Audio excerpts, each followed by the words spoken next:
let's get to the advisory, because wealth creation, I think it's fair to say, is becoming more complex with career structures, changing relationships, changing major life events, all playing a role in long-term financial outcomes. So let's just discuss what matters most, perhaps. And for that, I'm joined by Katrina Pulbrook from RJS WM. Katrina, welcome back. Nice to see you again.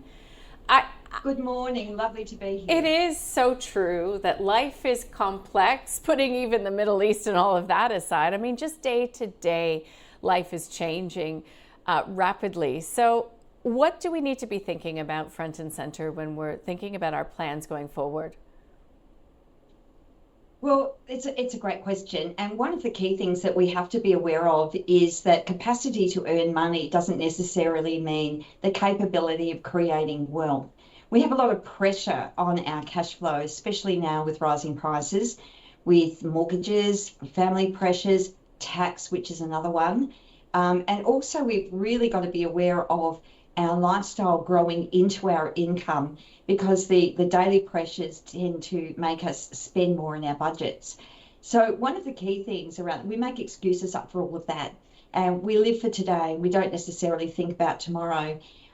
We make excuses such as, I'm always going to earn this type of money. I'm very safe in my job. They really love my experience here, so I'll never lose my job. I don't have time to do anything about this, and I don't have the cash flow to be able to take on any financial advice or get any help for any of this at the moment. Or it might be a delay. It might be something like, I'm going to wait till I get back from my holiday. I'm going to wait till I've got my children's education under control. And the big one for most people is, I want to make sure that my mortgage is paid off before I continue. And particularly for women, I think the women suffer a little bit more, especially if we're executive women or business owners, and what they're feeling is quite often a burnout from lifestyle and work stresses, and this creates what we call financial fatigue. And financial fatigue is basically, can't be bothered, I'm just going to put it in the too hard basket and I'll do it later.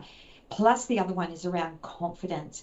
So women particularly lack a little bit more confidence than men. They're a little bit safer. When they make a decision, it's a very strong decision and they'll stick with it, but they're slower making the decisions. They won't haphazardly jump into something which is, very, very relevant in today's age of fast-moving times. Yeah, Katrina, because it's, you call it financial fatigue. I think for a lot of executive women and business owners, it's actually just plain old decision fatigue. You just get tired of making these decisions moment to moment to moment. And then I guess it gets more complex as well if you are a single woman, if you are somebody who is recovering from divorce, which can also be, financially devastating. Or the new one as well, it's the financial decisions that you make, not necessarily just when you're single or when you're married or when you're divorced, but also repartnering is very strong these days. So we go through emotional trauma when we split up with partners, and we tend to make a lot of emotional financial decisions. So the key thing that we don't want to do is repeat. Now, of course, that's a little bit awkward, and there's a bit of a checklist that we need to consider before we go down the steps, particularly about repartnering. And the first one is, obviously, and it's not necessarily comfortable, is to have a financial agreement drawn up. We also need to understand uneven cash flows, because this can cause pressure. If I'm an executive woman and I've got a lower income partner, what's all of the cash flow decisions that we're going to make that's going to be comfortable in the future? Do I need to be aware of growing my wealth just on my own as a single person and having lifestyle assets together? What happens with lifestyle assets that are jointly owned in the future? And the big one also is a lot of blended families these days, and blended families cause friction about who is actually going to receive what in the future.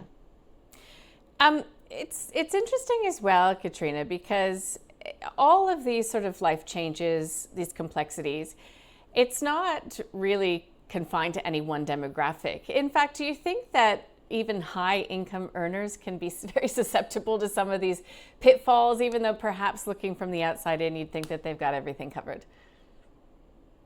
Well, that's true, actually. High income earners tend to sit back and relax in the fact that possibly they're quite safe in their situation. They're always going to earn this amount of money. They're always needed. Their experience is always needed.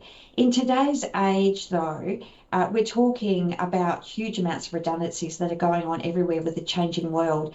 And people who are over, not just men, women, over the age of 55 upwards, there's a lot more redundancies coming through. Now, these are people who have been high income earners, have had great lifestyles, have lived right into the glove of their salary, and always thought that they would be earning that amount of money. So they actually need assistance and help to really navigate what's going to happen for them in the future. And it could be an earlier retirement than normal, or it could be a step back into a lower paid job, or being unemployed for a certain period of time.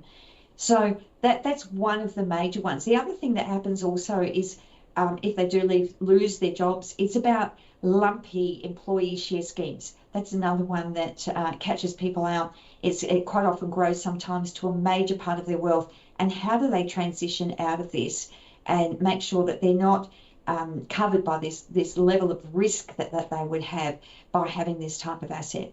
Okay, so I like things in a nice little bow wrapped up for me. There's a lot in there, but there needs to be a starting point, right? So how, what is front and center for the strategic decisions you can make that will ensure you will grow your wealth and help shape your wealth into what's to come? It's about an intentional wealth design. Okay, that's how I would put it.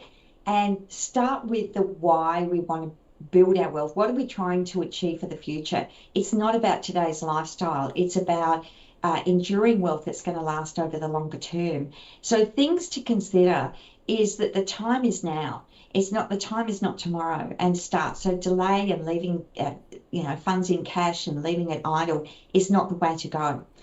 I've just got a little example here of a woman who is starting her working career, and she will have career gaps. So this is just an average statistical amount on the same type of return. She would have to put in $416 per month during her working life to be able to retire at the same age as a man who's worked throughout his working life without career gaps with the same amount of superannuation. So just to sort of give you that view, if she doesn't do that and she doesn't start early enough, it could mean to get that same level of superannuation, she's actually got to work another 11 years. That's a long time. So planning ahead and starting early is very, very important.